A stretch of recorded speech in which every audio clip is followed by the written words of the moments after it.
Om Sadashiva Samarambam Shankara Sharya Madhyamam Asmadacharya Paryantam Vande Guru Param Ishvaro Guratmeti Mukti Veda Vibhagine Yom Abda Vyapta Dehaya Dakshinamurtaye Namaha Sava Vedanta Sedanta Gocharam Tamagocharam Govindam Paramanandam Satguru Pranatosh Maham Om Shanti Shanti Shanti Om Namastê, bem-vindo a todos.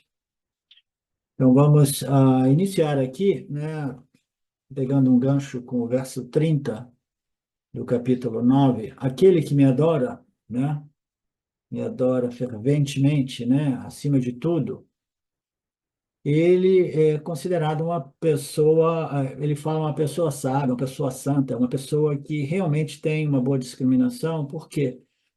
Porque ele se voltou para mim, apesar das suas condutas. As condutas podem ter sido as piores possíveis, né?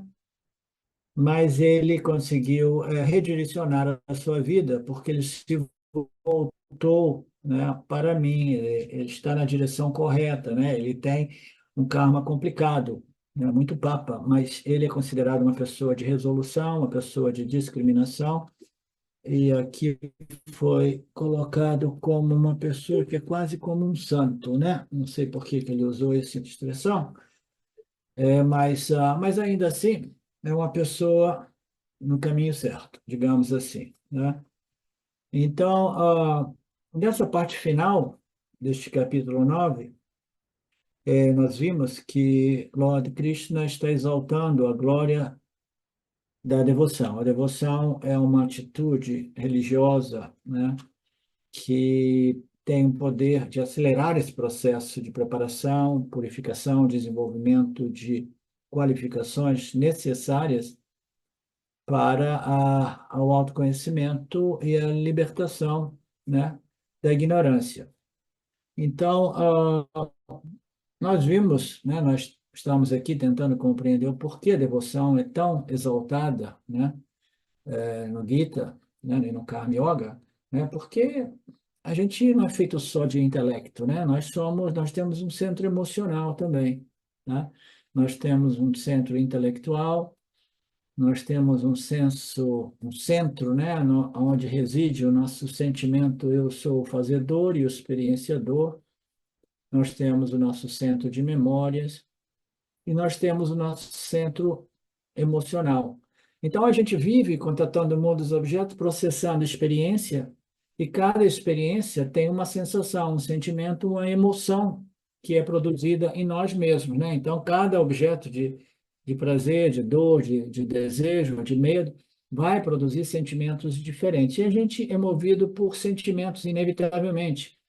Tem seres humanos que têm esse lado emocional mais suprimido, né, por qualquer motivos kármicos, mas ainda assim, né, até mesmo a nível psicológico, chega um ponto que os terapeutas dizem assim, olha, você tem que abrir, cara, abre e deixa vir tudo à tona, deixa a dor, deixa a alegria, deixa o passado, né? Porque se você suprime um aspecto do seu corpo sutil, digamos assim, né, do seu complexo corpo-mente, complexo mental, emocional, psicológico, né, e emocional, se você suprime determinados aspectos daquilo que você é neste nível, né, você não é uma pessoa realmente bem equilibrada, digamos assim, geometricamente, né? Então, tem pessoas que são, né, a gente chama, no meu tempo de garoto, o cara é um cabeção, mas não sente nada, né? E outros sentem muito, mas têm pouca discriminação, pouco discernimento, né? Então, o ideal é desenvolver cada uma dessas funções, porque cada uma dessas funções, elas são importantíssimas e servem o seu propósito. Elas foram desenhadas para contribuir para aquilo que é o quê? O caráter humano, né? A experiência humana, o senso de identidade do ego humano, né? Eu, esse corpo, mente, sentidos, vivendo esse mundo, e eu experimento com esse instrumento. né? E esse instrumento ele tem um aspecto sentimental, emocional, ele sente, né? E não existe uma receita de vida maior do que converter as nossas emoções fundadas em desejos, em aversões, convertê-las em desejo e simplesmente uma emoção sublime, muito superior, que é o sentimento de devoção, gratidão, né? Reverência. Então, este é um sentimento muito nobre, né, que vem a substituir, porque é uma conversão. Se antes a gente experienciava, né, emoções de prazer e dor, na medida que nós contatamos objetos de desejo ou não, agora a gente experimenta emoções de gratidão, gratidão pelas lições, gratidão pelas oportunidades, gratidão pelos prazeres, pelas dores, né? Gratidão pelos ensinamentos, pelas escrituras, gratidão pelo guru, como eu tentei ressaltar, né, um mês atrás. Então, tudo isso é parte deste sentimento superior, né, da experiência humana. É um sentimento profundo de gratidão, né? Então, a mente que é movida por emoções fundadas, né, no o que eu quero e o que eu não quero, é uma mente naturalmente mais perturbada, né? Agora, a mente que é movida por uma emoção, né, de novo, de dedicação e gratidão, né, é uma mente muito mais estável, né, muito mais em saúde, digamos assim, né, menos perturbada, né? Então, ele exalta muito a glória da devoção neste sentido, porque é um grande purificador do complexo corpo-mente. E você não precisa de ser qualificado para se mover em direção a Deus com essa atitude de gratidão, devoção, reverência, né? Você não precisa, qualquer que seja o seu nível, você pode se voltar para Deus. Se você quiser só segurança, você se volta para Deus. Se você quer prosperidade, sucesso nos seus empreendimentos, né? Você se volta para Deus, né? Aí, se você quer melhoramento, né, pessoal, né, crescimento, você se volta para Deus também, né? E você quer moksha, você se volta também para as escrituras de Deus, né? Então, e aí aqui o Swami ele fala que uma coisa muito importante e bacana é que psicologicamente é provado que uma pessoa que desenvolve este sentimento, né, de apreciação e gratidão e devoção para com Deus, né, é uma pessoa mais autoconfiante. A gente sabe o quanto é importante a autoconfiança, né? Ou nós temos uma autoestima muito baixa, ou nós temos uma ótima autoestima. Ótima autoestima não é se achar o cara, se achar o máximo, é simplesmente eu tenho confiança de que eu coloco os meus esforços e eu tenho uma boa possibilidade de sucesso porque eu tenho Deus do meu lado, como diz a expressão, né? Eu tenho Deus do meu lado, né? Eu estou apoiado em Deus, eu não estou apoiado nas pessoas, nas coisas, isso e naquilo. Estou apoiado nas Escrituras, apoiado em Deus. Então, uma pessoa que, até mesmo a nível mais rudimentar, se apoia em Deus, ela desenvolve até mesmo, foi provado, uma imunidade física melhor, né? Ela se recupera rápido das doenças. Ela não é uma pessoa derrubada, pessimista, né? Que dependeu, se apoiou tanto no mundo e nas pessoas e caiu tantas vezes que aí desenvolveu o que é um sentimento de negatividade, né? Ah, nada vai resolver isso, estou ferrado mesmo, né? Então, nós temos o Bhakta, que é o Bhakta que procura apoio quando ele está sofrendo, nós temos o Bhakta que é mais sucesso, mais prosperidade material e procura Deus para obter mais sucesso, né? Nós temos o Bhakta Karma Yogi, que procura Deus porque ele quer o crescimento, a elevação espiritual, né? E esse relacionamento já é uma fonte por si de grande satisfação e prazer, né? Sensorial mesmo, mental, não é sensorial, mental. A devoção é uma experiência que produz por si, né, um nível de satisfação muito grande, ó, né? Os devotos dizem, não existe nada superior do que o amar a Deus. Amar a Deus nos enche, né? Você vê que os devotos mais, né, mais sérios, mais assíduos, né, mais fervorosos, né, eles têm aquela êxtase, né, de escorrer, derramar lágrimas nesse sentido, Deus me preenche, isso e aquilo. Então, existe um barato no adorar a Deus por si também, entendeu? Uma grande fonte de satisfação. Embora muitas pessoas digam que puramente tudo isso nada mais é do que o ópio do povo, né? Pode ser dito desse lado, porque psicologicamente é importante, mas isso não significa que não exista Deus. Existe Deus, mas não é aquele cara lá em cima que está, né, sendo simpático com você porque você fez orações, ou fez pujas, ou fez rituais. Não. Deus é um sistema autoconsciente, inteligente, supremo, né? É o karma, é a lei do karma, as leis, né? Todas as leis que sustentam a nossa experiência humana, né? Então, qualquer que seja o nível, o Bhakti, ele é fundamental, ele é necessário, não requer nenhuma qualificação para que você se volte na direção de Deus e comece a desenvolver essa atitude extremamente saudável, né? Que irá melhorar até mesmo o seu sistema imunológico. O bom senso, tudo que a gente precisa é bom senso, mas, como Dayananda dizia, né? Mas parece que o bom senso agora é muito comum. Porque em inglês a gente diz common sense. Bom senso a gente chama common sense, né? Então, a common sense é uma coisa que é muito simples, porque todo mundo tem um common sense. A piadinha é, mas parece que o common sense não é muito comum, não é muito, it's not much common anymore, you know? Então, é uma piadinha melhor na língua inglesa, né? Então, common sense, bom senso, mas as pessoas estão perdendo, não é mais tão comum ter o common sense para aqueles que entenderam a piada em inglês. E aí ele fala, ele entra naquele elemento psicológico importantíssimo, né? Nós somos seres humanos, nós nascemos dessa ignorância cósmica, nós temos essa crença subconsciente, né, totalmente equivocada, de que o mundo dos objetos é real e ele serve ao propósito de me completar, de me realizar, né?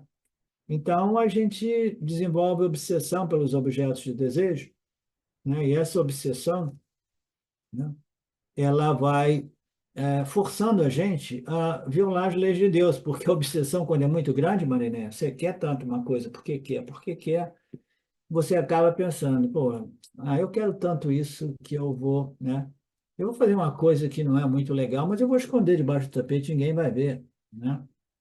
Então, isso tudo vai criando, vai minando a nossa autoestima, porque lá dentro você sente assim, putz, mas eu fiz tantas coisas erradas, eu devo ser um pecador mesmo, entendeu?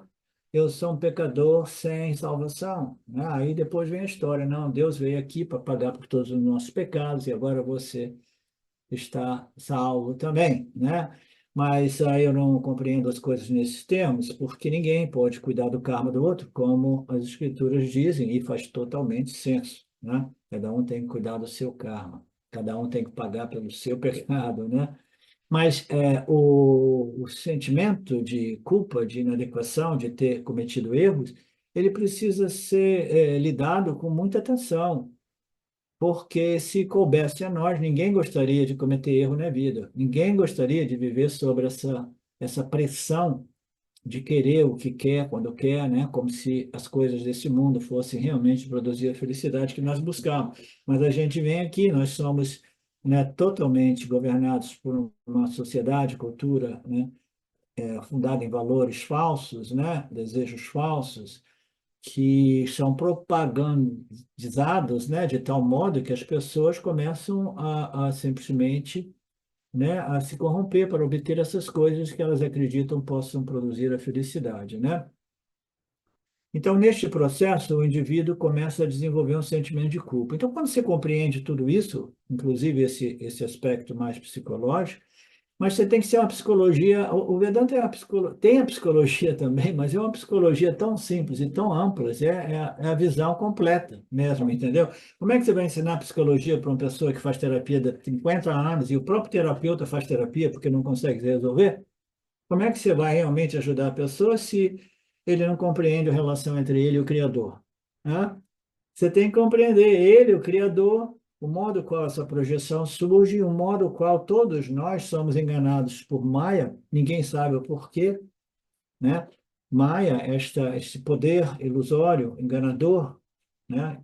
Que é referido às vezes como uma ignorância, né, muito inteligente, ignorância no senso que os jivas, eles aparecem aqui, a consciência aparecendo como o Atma do jiva, é totalmente ignorante da realidade, que é a luz da consciência, que revela essa experiência humana, e eles são totalmente ignorantes do fato de que o mundo é realmente uma mera projeção, né? E que a única realidade sou eu, a luz da consciência. Então, todos nós somos um certo modo, de modo perverso, né? Amarrados, presos neste samsara, que é muito difícil de escapar. A gente precisa desenvolver méritos espirituais, né? Até que a gente desenvolva determinadas qualificações, entre elas, né? Ontem eu estava falando com a Betânia, a humildade, né? A humildade de reconhecer, né? Quando eu dou uma escorregada, reconhecer quando eu estou, né, viajando um pouco, né? Então, a gente, se não tem esse tipo de integridade, humildade, né, é muito difícil, né? Então, o indivíduo, ele precisa realmente saber que sim, sim, sim, nós erramos, né? Eu cometi muitos erros, a minha conduta não era correta, né? Eu não vou ficar escondendo de mim isso simplesmente para criar um falso sentimento egóico de que não, eu sou uma pessoa totalmente dada. Não, a gente pisa na bola mesmo, né? Eu estava falando, eu cometi erros enormes na minha vida, mas nada disso me causa sentimento. Evaporou o sentimento de inadequação e culpa. As culpas que eu sentia por ter sido um péssimo pai para o meu filho era uma coisa tão forte na minha experiência, entendeu? Tudo aquilo evaporou quando eu compreendi o Vedanta, compreendi Mitya, né? Compreendi o modo qual nós somos operados por ignorância, né? Ignorância espiritual, ética, moral, né? Psicológica também. E aí inevitavelmente, a gente comete erros constantemente, erros com os nossos companheiros, com nossos filhos, com nossos pais, isso e aquilo. E não é que a gente possa dizer assim, ah, é assim mesmo, é assim mesmo. Não, a gente ainda assim a gente procura se superar, né? Mas jamais deixando que os nossos erros possam desenvolver, consolidar um sentimento profundo de culpa e de inadequação. Então, a melhor modo de compreender isso, não importa, né? Eu dizia isso para mim mesmo muito antes de encontrar o Vedanta. Não importa tantas vezes eu caia, né? Eu me levanto e me levanto com a convicção, né, de que eu sou a consciência, né? E eu sou realmente a única realidade, né?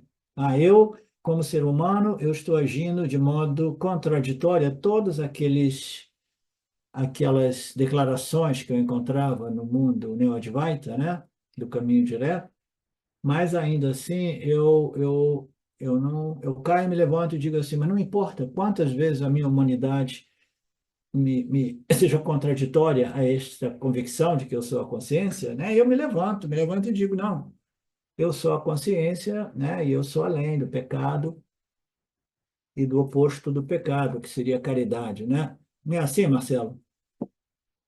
A gente tem que compreender, né? A gente não é Ishvara, né?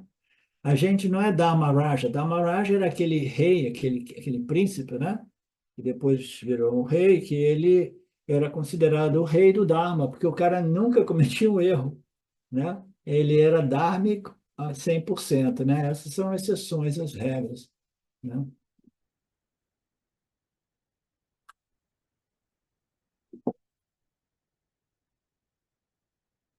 Sentimento de culpa é um grande problema.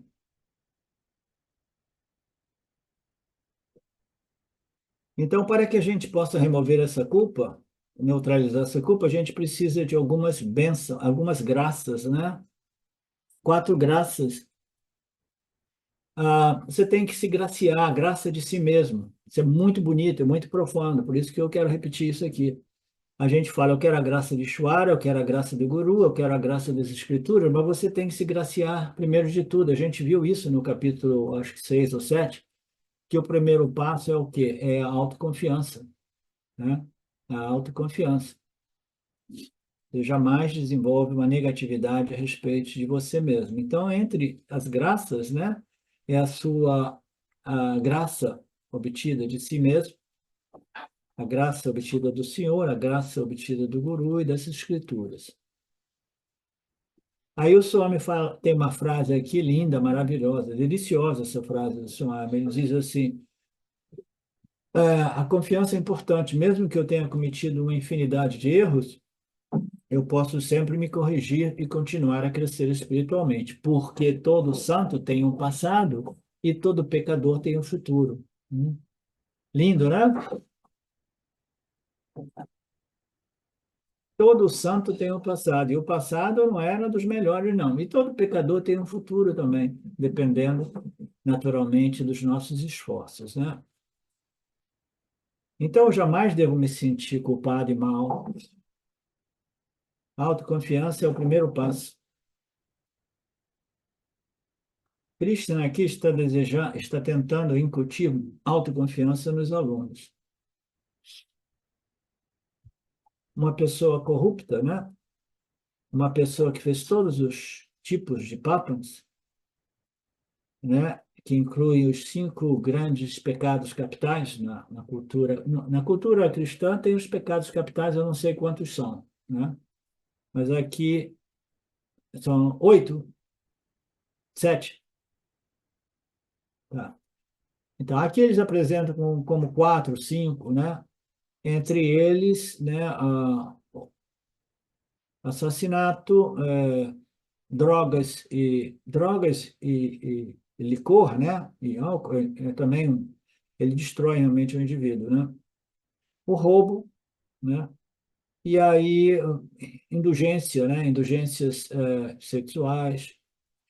Em outras escrituras se fala de o aborto também como um pecado, um pecado sério, né? Mas tudo isso não significa nada, né? Se você realmente você se volta na direção certa, você olha para trás, meu Deus, eu não quero. É impossível que Deus possa me graciar, entendeu? Mas não, eu já estou me graciando, aí já vem, né? Já vem a graça do Senhor dizendo, opa, venha, essa é a direção certa. Aí quando você vê, né, o Lord nos coloca as escrituras e o Guru, né? Aí a gente está, né, já seguindo para a nossa destinação final. Não importa o que a gente fez no passado, mas isso realmente é assim, tá? Se a devoção for forte, se o desejo for ardente, né, a entrega for ardente, né? E aí o Swami fala uma daquelas coisas do Dayananda, né, que ele costumava dizer, que ele dizia assim, olha, ninguém pode mudar ninguém. A pessoa é programada de um modo e muitas vezes, não importa outras que estejam ali tentando mudá-la, transformá-la, ninguém consegue fazer nada, nenhuma mudança ou transformação do outro. Mas se a pessoa decidir mudar, aí ninguém vai conseguir impedir que ela mude, entendeu? Porque é uma resolução muito profunda que vem lá da alma, no fundo da alma individual, né? Eu estava aqui, né, compartilhando algumas passagens com meu irmão, né, quando eu era garoto, né, o conflito que eu tinha com a minha mãe, e quando parecia que eu tinha batido no fundo do poço, alguma coisa dentro de mim veio, e eu comecei a pedir ajuda à minha mãe, que era a pessoa com quem eu estava em guerra. Falei assim, eu não quero mais viver, não aguento mais, me ajude a encontrar ajuda, né? Porque eu não consigo mais viver assim, né? Então, quando você decide realmente, né, iniciar esse processo de autocura, de melhoramento, de crescimento, né, aí as coisas ocorrem, né? Então, essa resolução, ela é a chave, é a virada da chave realmente, né? Porque você pode estar muito distante, mas voltado para Deus nesse sentido, né? Ou está muito próximo, mas por um vacilo, né? Um vacilo você se volta para o oposto de Deus, né? E aí, muito embora você esteja próximo de Deus, você está ao mesmo tempo, né, se movendo na direção contrária.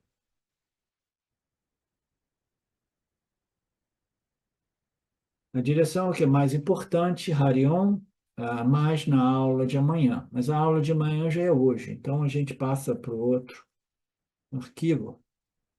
Cadê?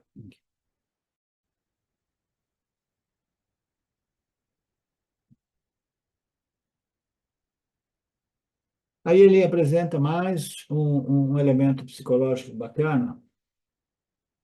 Todo Bhakta, ele inicia como aquele Bhakta que procura o amparo de Deus quando está em dificuldade, em aflição, né? Aí ele diz, este é o Bhakta que busca o apoio ou a segurança em momentos de dificuldade, é o Artha Bhakti, né? É o Artha Bhakta ou Artha Bhakti, a devoção por segurança, né? Aí ele fala, o ser humano sempre que há problemas, né? Ele sofre uma perturbação mental que enfraquece, né, a nossa capacidade de discernimento e discriminação. A gente fica intelectualmente mais fraco e mentalmente mais confuso, né? Porque a gente está experimentando problemas, né? O mais comum problema, né, que existe é problemas financeiros, de não ter dinheiro realmente, né, para você, né, prover para a sua família, para você mesmo, né? Então, uma pessoa com problemas sérios, né, ela emocionalmente ela fica confusa e intelectualmente, né, do ponto de vista de discernimento, ela fica mais fraca mesmo, né? E aí a pessoa requer um apoio, né?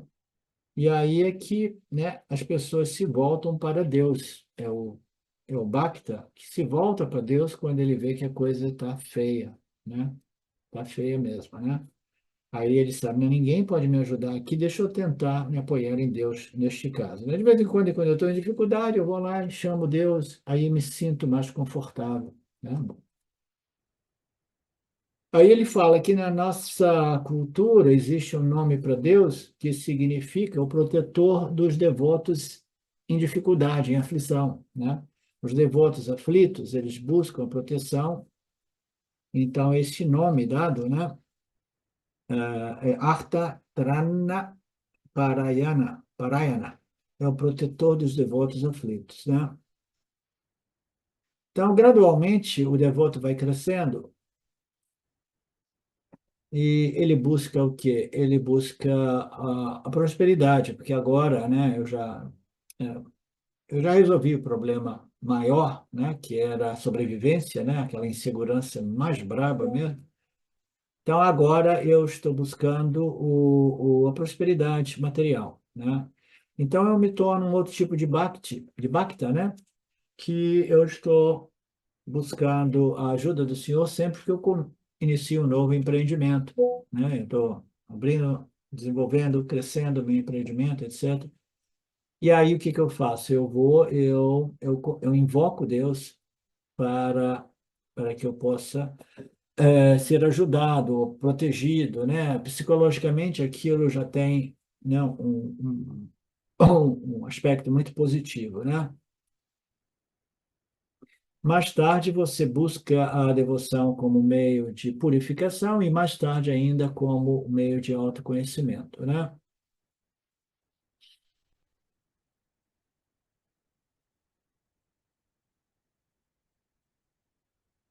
Que ele fala sobre uma pessoa chamada Sadhu. Sadhu em Índia, muitas vezes são pessoas que vivem pelas ruas vestidas de sannyasi, mas por uma questão muito social, né? Então, eles se apoiam em Deus, eles não se apoiam mais na sociedade, eles dependem, né, que essas instituições levem um prato de comida por dia, etc., né? Mas para você se tornar um sadhu, você tem que ter muita humildade e um pouco de compreensão de que, por mais grande que sejamos, o nosso livre-arbítrio tem muitas limitações, a nossa capacidade mental e intelectual. Então, é melhor a gente, né, se apoiar em Deus, porque ninguém realmente tem a capacidade de obter sucesso sempre, né? O ser humano pode conseguir muitas coisas, né, através do exercício do livre-arbítrio, mas é muito, muitíssimo limitado. no momento que nós compreendemos essa limitação, a limitação da inteligência humana, a limitação do exercício do livre-arbítrio humano, né, a minha sabedoria me ajuda a receber a ajuda de um fator externo. Então, a humildade, o que que é a humildade? Eu costumo colocar a humildade, a confiança, né, e a paciência como as pré-qualificações para desenvolver as qualificações para o Vedanta. Por que que a humildade é tão importante, né? Porque requer aquela integridade que eu estava falando em relação à minha troca com a Betânia ontem, né? De que, sim, sim, eu preciso de ajuda. Ah, tá, então tem os livros, tem as escrituras. Aí tudo bem, eu preciso de ajuda. Então, não, não, você vai precisar de um professor, de um guru, porque as escrituras, elas vêm num pacote único com o guru. Ah, não, o guru não precisa, porque eu tenho meu guru interior. Então, boa sorte. Então, o que está faltando aí? Está faltando o reconhecimento das minhas limitações, que é comum a todos os seres humanos. Raramente um indivíduo pode fazer a menos de um guru honesto e competente, né? Então, o Swami diz lindamente, sabedoria é buscar ajuda quando necessária. Simples e no ponto, né? E a tolice e a arrogância é não aceitar ajuda quando necessária, né? Naturalmente, o Vedanta não sai por aí oferecendo ajuda a ninguém, mas em outros círculos as pessoas, né, são oferecidas ajuda, assim, não, não, não, não, eu resolvo isso por mim mesmo, né? Então é muito bacana, sabedoria, buscar ajuda quando necessário.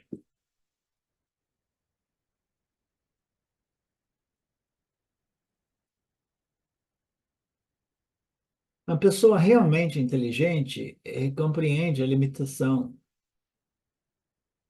e procura ajuda onde? Ajuda no Senhor.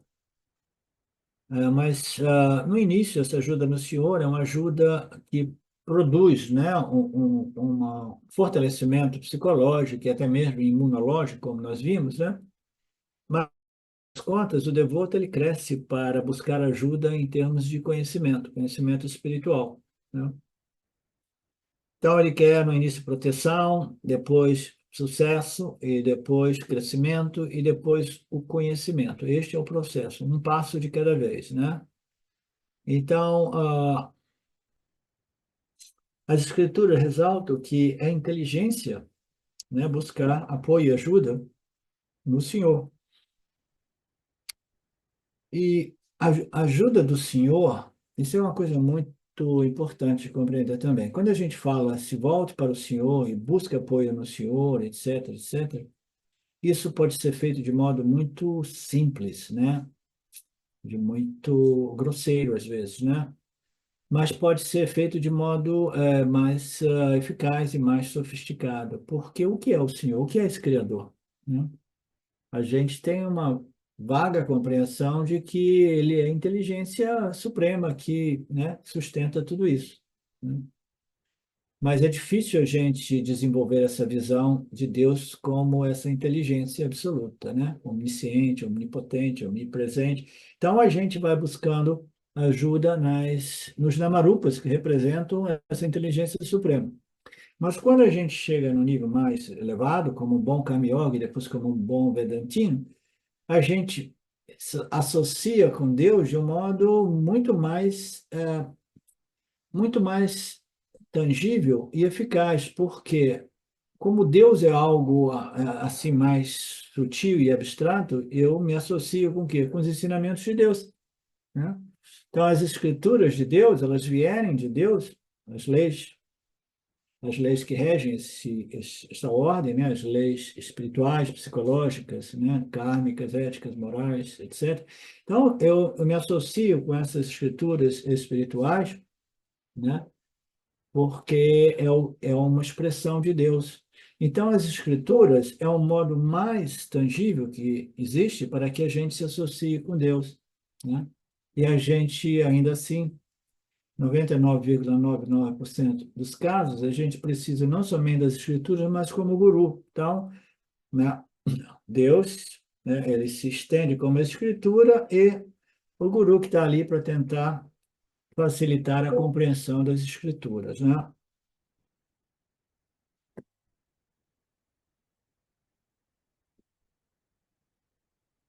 Então, quando você cresce a esse ponto, você quer essa Deus ajuda espiritual, ajuda em termos de conhecimento, né?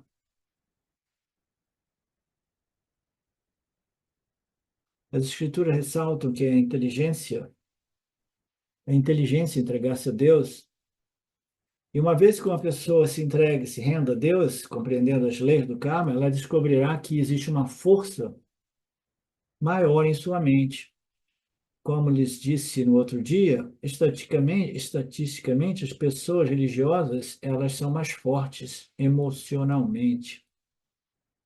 Não somente elas têm mais força emocional, como também, eu diria, intelectual, né? E também imunológica, né? Resistência física. É uma transformação grande, força interior derivada da minha devoção para com Deus, interesse em Deus, interesse em compreender Deus, né? Compreendendo, a gente vai viver uma vida totalmente movida sob efeito dessa ignorância a respeito de Deus, como um bom ateu ou como um bom materialista, né? Simplesmente você está contando somente com você, sem compreender as leis que regem o campo. E aí você está sempre se movendo para o que quer ver e quer evitar, e os fracassos são um depois do outro. O que que ocorre com a mente que encontra fracasso? Porque está tentando a missão impossível, que é controlar o campo de punha-papo, de sucessos e fracassos. Como você vê que você não consegue, o que que ocorre? Ocorre a frustração, a irritação. Uma mente frustrada, uma mente irritada, né? É uma mente fraca, né? Uma mente com pouca discriminação, né? Então, a transformação é enorme a partir do ponto que nós nos interessamos a compreender Deus em suas leis e o relacionamento entre o Jiva-Atma e Ishvara, né? Então, a força interior cresce. E quando a força interior cresce, o que que cresce mais ainda? A minha devoção cresce, né? É um ciclo vicioso, retroalimentado. É um ciclo saudável. Ishvara se torna ele colocou um vício saudável, né? Um hábito, né? Uma tendência saudável, né? Antes eu tinha hábitos, habits, né? E, e de coisas pouco saudáveis, né? Ah, não, eu tenho. Como é que é habits, Marcelo? Vícios, habits, Hábito, hábitos, tendência, hábito. hábitos. Então, é porque vício é uma palavra forte, né? Se antes eu tinha algumas tendências, né? Alguns hábitos, né? de, de me apoiar em coisas, pessoas, né? E depois tinha todos aqueles ganchos, né?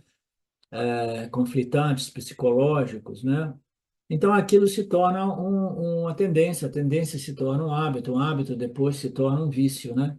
Então a gente tem vasanas pouco saudáveis, mas uma vasana saudável é o vasana de se apoiar em Deus, se apoiar, né? Não somente de um ponto de vista mais simples, mas se apoiar nesse processo de compreensão da natureza de Deus, seja ela colorida pelos gunas ou nirguna, né? Esse, então, é um hábito positivo. Então, o hábito da devoção é um hábito que vale a pena desenvolver. E logo superaremos até mesmo este hábito, esta tendência, esses vícios, né? A gente fala qual é o propósito número um de um buscador vedantino, é desenvolver e cultivar uma vassana, né, que é um vício, é um hábito, uma tendência, uma vassana, né, espiritual, né, de inquirição sob a luz do ensinamento vedanta. Então, essa vassana vedantina, ela é um hábito, é um vício, né, e ela vai se desenvolvendo. E aqui ele diz, mas não se preocupe, porque mais tarde você não vai precisar mais dela, é só uma ferramenta temporária, né?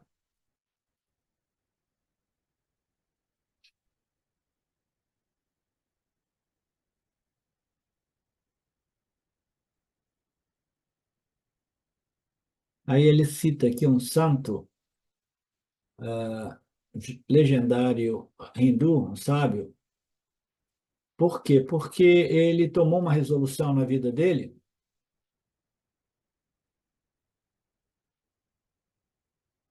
Eu vou contar apenas com a ajuda do Senhor. Então, a resolução é essa, não, agora não vou mais me apoiar no mundo, vou me apoiar no Senhor.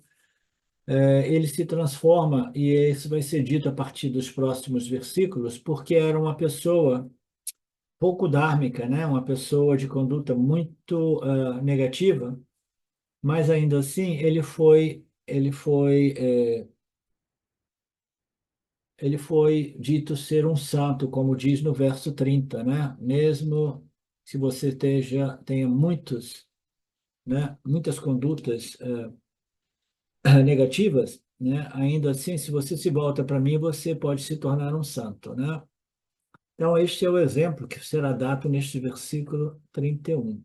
Logo, ele se torna uma alma nobre, né? Aquele que, embora tivesse uma conduta muito pecaminosa, ele se voltou para o caminho, né, da compreensão da natureza de Deus, né, e do relacionamento do Jiva com Ishvara.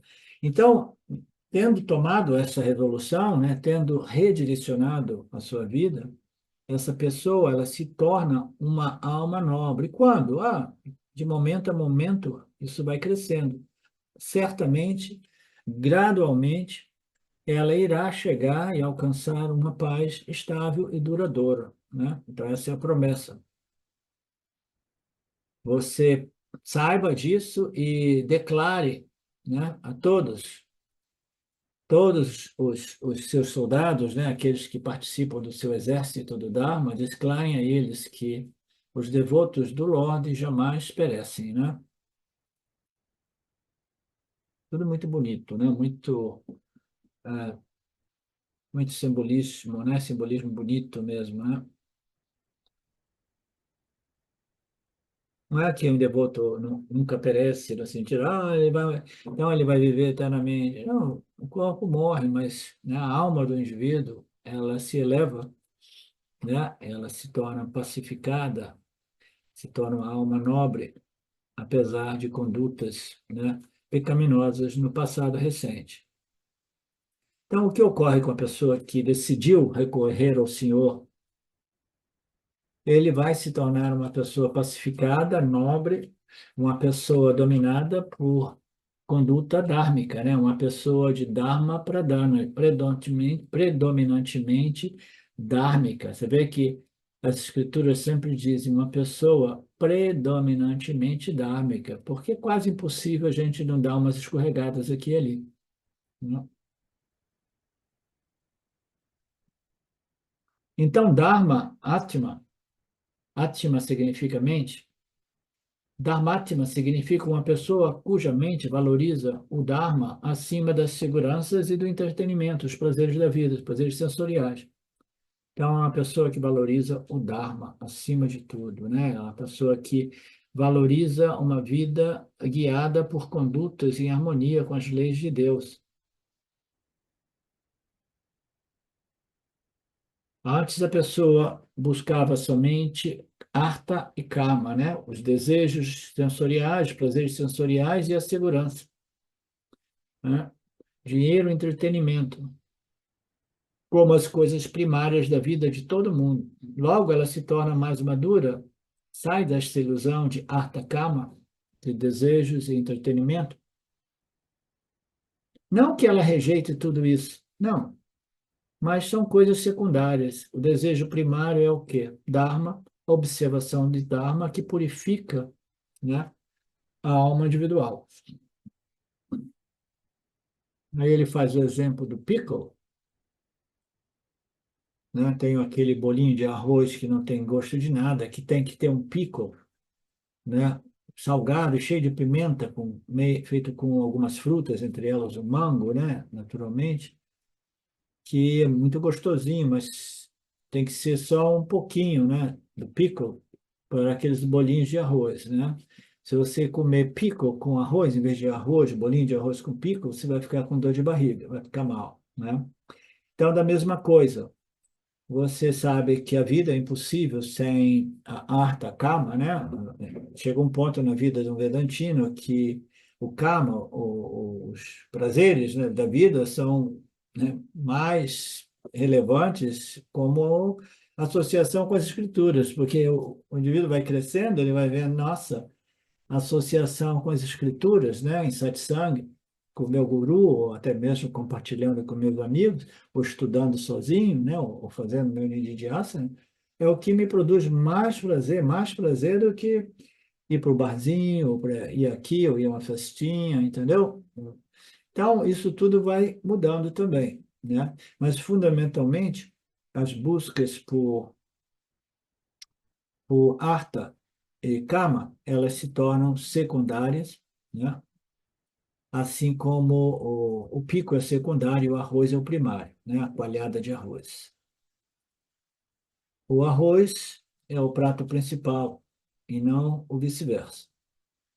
Da mesma forma, artha karma não deveria ser os valores primários, eles deveriam ser secundários. Dharma e moksha deveriam ser os valores primários na vida de cada um. Mas é muito pedir para que uma pessoa já nasça com desejo por moksha, mas que seja uma pessoa com desejo já, né, bem estabelecido pelo Dharma, né?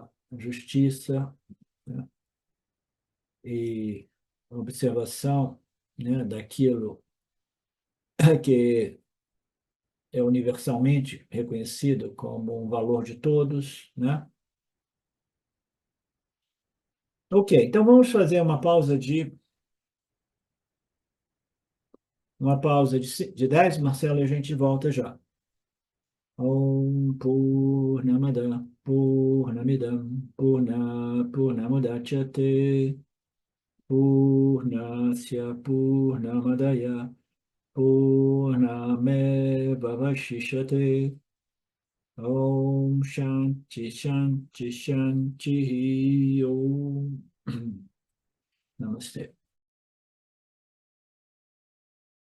Olá, queria trazer aqui para vocês o quanto eu tenho me beneficiado dos ensinamentos do Vedanta. Esses ensinamentos do Vedanta, eles mudaram a minha vida, o meu estilo de vida, né?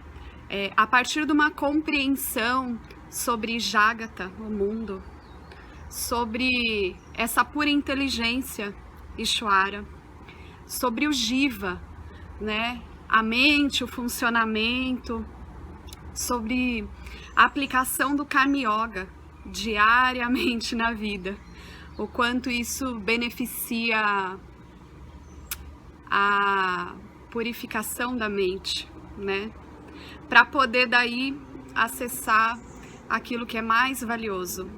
Aliás, eu diria sem valor estimável, inestimável, né? Uma riqueza profunda, que é a compreensão sobre os ensinamentos de Satya, a consciência, a existência ilimitada que sou. Bom, eu sou uma aluna de Vedanta, desse grupo, Vedanta Brasil, que iniciei a jornada, estou no começo da jornada, mas essa jornada seria impossível sem o apoio diário de um professor qualificado, o professor Arlindo Nagar, nosso professor, que dedica a sua vida, que dedica as batidas do seu coração exclusivamente para o ensino do Vedanta. Ele gosta de usar a frase o coração que se doa recebe. Então ele é esse coração que doa. E aí a minha pergunta e o meu convite é: e você? Tem se beneficiado também dos ensinamentos, da compreensão, da clareza desses ensinamentos que são trazidos para nós? Sim? Se sim, o coração que doa recebe. Então o convite é: se você se beneficia, você pode também fazer uma doação. Essa doação, ela é necessária, apropriada, para a manutenção, né, desse ensinamento vivo diariamente para nós. E é um convite para que a gente possa nutrir esse grupo com o dar e o receber.